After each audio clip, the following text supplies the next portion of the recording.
Sawadee krap, I'm JP Mestanza. Today is Wednesday, June 18th. You're watching Phuket Extra, brought to you by PVCPhuket.com. Imagine F1 cars screaming past Chatuchak. Thailand is now greenlighting a 40 billion baht bid to host the 2028 F1 Grand Prix, and Phuket Tourism is hoping to ride the slipstream. The cabinet is approving a 40 billion baht bid to host a Formula One street race, likely in Bangkok, from 2028 to 2032, a 5-year endeavor. The Tourism and Sports Minister, Sorawong Chientong, who's already in talks with the F1 group, is heading a multi-ministry committee studying the project's feasibility. The Tourism and Sports Minister is already touting a 5.7-kilometer circuit in Bangkok that would start at a Bangsu Grand Station that would sweep past Chatuchak Park, Queen Sirikit Park, and the Mochit bus terminal. About 3,300 rai of land, or just over 1,300 acres, would have to close for 5 days each year, 2 for practice, 1 for race day, plus setup and teardown if everything is successful. A government spokesman says that each 3-day event could inject 20 billion baht into the economy through tickets, broadcasting, and tourism, aiming to break even in the first season. Prime Minister Petotang Shinawat ordered the study after meeting F1 chief Stefano Domenicali, who hinted that calendar slots will open after 2027. If successful, Bangkok would join Singapore, Japan, Australia, and China on the Asia-Pacific leg, positioning Thailand as a motorsport hub, as the kingdom has already hosted MotoGP events. Why does this matter for Phuket? Local tour operators already bundle Phuket beach stays with Singapore's Night Grand Prix. A Bangkok race just a 1-hour flight away could keep visitors in the kingdom longer. If Thailand's bid is successful, hoteliers and event firms on the island can start preparing possible sand-to-streets packages, linking Andaman leisure with the capital's adrenaline-pumping weekend. Officials are promising a sustainable Grand Prix, but acknowledge startup costs can top $200 million, and annual hosting fees reach $55 million. The next 18 months of negotiations will decide whether Thailand takes its place on the global grid and whether Phuket's tourism sector can capture the slipstream. For more, visit the link in the description. Teams from Phang Nga and Phuket are in a race against tides to refloat the Myanmar-flagged cargo ship MV RR Lin, which sliced into coral at Surin National Park north of Phuket on June 1st. Surin National Park Chief Kriengkrai Pocharoen says crews have worked round the clock since the vessel lodged in the Ao-Chak Bay, gouging a 42-meter scar through fragile staghorn, blue, and boulder coral reefs. The salvage plan relies on buoyancy, as divers strap 200-liter drums to the sunken stern and pump in air. More barrels and lift bags will follow until the hull lifts free. The whole thing is bringing together people from all walks of life, from national park officers stationed at Surin, the Similants, and Sirinat National Parks, including here in Phuket, as well as scientists from Phuket Rajabat University, and even Mokhen Sea Gypsy volunteers. While engineers fight physics, biologists are documenting the damage and begin triage. More than 300 coral fragments have already been reattached to dead substrate with cable ties and nails. Early signs of tissue regrowth offer a glimmer of hope. A third team is scouring the seabed for debris, including cardboard, tires, and torn fabric that could smother recovering polyps. Authorities acknowledge the ecological cost but aim to limit long-term harm and restore the reef that supports Andaman dive tourism, including trips sold daily from Phuket's marinas. Officials urge boat operators to heed navigation charts and remember that a single mistake can undo decades of coral growth vital to marine life and coastal livelihoods alike. For more, visit thephuket.news.com.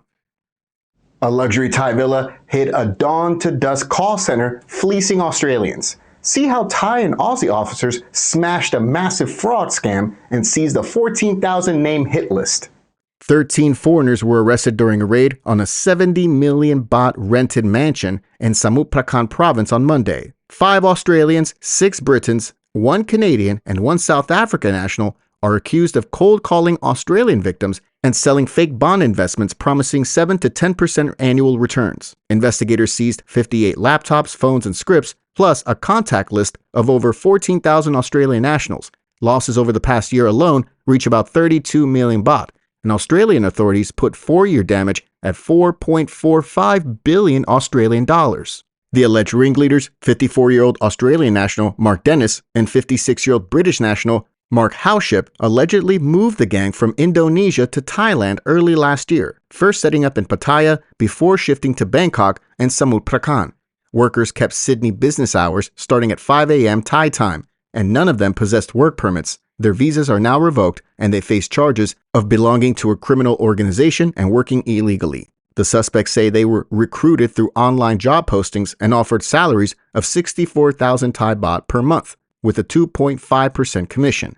Officers urge anyone in Phuket or nationwide who receives an unsolicited investment pitch to verify credentials immediately and report suspicious calls to Tourist Police 1155. For more, visit thephuket.news.com. We're here with Chris, head boy at Headstart International School Phuket, who has achieved the remarkable feat of receiving 5 offers to study at Ivy League universities in the US, as well as Stanford. Chris, how has Headstart supported you in this achievement? Headstart's university preparation program has given me truly personalized and individual feedback. It's clear that they want me to truly succeed.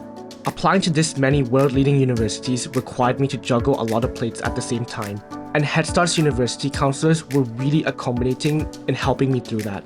Whether it was completing application forms, prepping for interviews, or writing personal statements, they were always on hand. It wasn't a one-man show that got me these offers. I had the support of the entire school, giving me the confidence to fulfill my dreams. To find out more about Headstart's university preparation program, the world-leading destinations of its graduates, or to arrange a tour, visit headstartphuket.com. From 7-colored lobsters to pineapple-powered beehives, Phuket is pouring 2.7 million baht into agriculture and grassroots projects so that tourism isn't the island's only cash crop. The Phuket Provincial Administration Organization, the PPAO, is allocating 2.7 million baht to strengthen the island's farming sector, all to help with the economic slowdowns during the low season. On Tuesday, the budget was confirmed and the money was divvied up for 3 key projects. The first is a fisheries boost, worth 962,000 baht, in which the Provincial Fisheries Office will enhance marine potential by breeding and marketing the island's sought-after 7-colored lobster, a registered geographic indication product that dive operators already promote on day trips to Chalong. The second project is a farm-to-table growth project, allocated just over 973,000 baht. In this project, the Agricultural Office will expand Phuket's pineapple plots and train growers in beekeeping, so that they earn extra income and improve pollination. Pineapple is one of only 2 local crops with GI status. The other is the native durian. The third project we're dubbing the Goat Revival, allocated 768,900 baht. Livestock officers will reestablish dairy and meat goat herds, open a mobile goat clinic, and vaccinate against caprine arthritis encephalitis to guarantee safe, halal-certified protein for local markets. The budget confirmation follows last weekend's Charm of Phuket Durian and Pineapple Fair at the Central Festival Mall, funded separately with 500,000 baht from the local government. Shoppers sampled fruit grown on the island's 2,900 rai of durian orchards and 908 rai of pineapple farms, watched processing demos, and met new generation farmers. Officials say that the twin strategy of investment plus visibility aims to buffer villages against seasonal tourism dips and keep Phuket's brand tied to sustainable, local flavors. For residents and visitors alike, that means that more genuine island produce will make their way onto hotel buffets and restaurant menus, and new agritourism stops only a short drive from the beaches. For more, visit thephuket.news.com. A Phuket mother welcomed her son home in a flag-draped coffin after a sniper strike in the deep southern province of Yala. How does the Deep South insurgency echo all the way to our island here? Private First Class Pakom Sudan, a 22-year-old machine gunner from the 1st Infantry Company Special Operations Unit, is laid to rest after a sniper killed him during a security patrol in the Banang Sata district of Yala, which took place this past Tuesday. The 22-year-old was patrolling the area as part of the Thai government's ongoing efforts to ensure public safety, as the country remains in the midst of a 2-decade insurgency in Yala, Patani, and Narathiwat provinces, while separatist violence has claimed more than 7,000 lives. A military helicopter brought his body home to Wat Mongkong Wararam School at Nayang late Tuesday night. Talang District Chief Siwat Rawankong and Saku Mayor Trin Panyawai, Interior Ministry officials, local leaders, and villagers formed a silent guard of respect as the 1st Battalion, 15th Infantry Regiment carried the flag-draped coffin to a local mosque in Bang Malau for Islamic cleansing and funeral prayers. The burial took place at a nearby Muslim cemetery at 10 a.m. this morning. A royal funeral ceremony is set for the 26th of June. For Phuket residents, many with loved ones stationed in the Deep South, the ceremony is a stark reminder of the daily risks soldiers take to keep communities safe. For more, visit thephuket.news.com. Phuket's own Nong Opal just made Thai history. Hear how the new Miss World plans to turn her crown into real-world change and boost Thailand's global shine.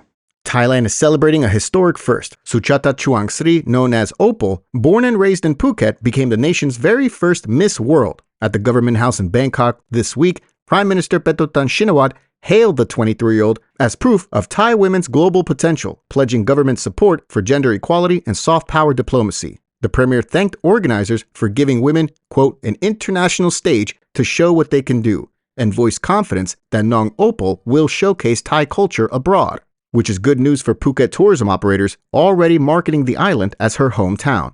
The new Miss World, whose competition project focused on breast cancer awareness, told reporters she's eager to partner with ministries on women's health and empowerment campaigns. Miss World Organization President Evelyn Morley, moved by Thailand's welcome, signaled that future Miss World events could return here, further boosting the country's soft power push.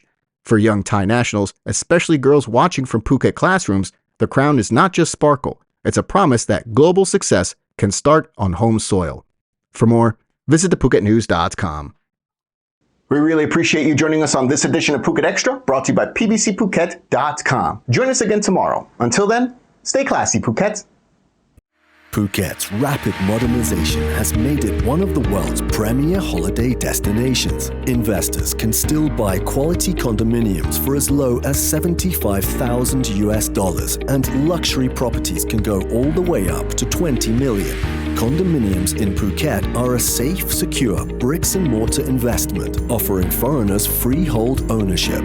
Call or email Thai Residential, Phuket's #1 trusted real estate advisor, to find your perfect Phuket property.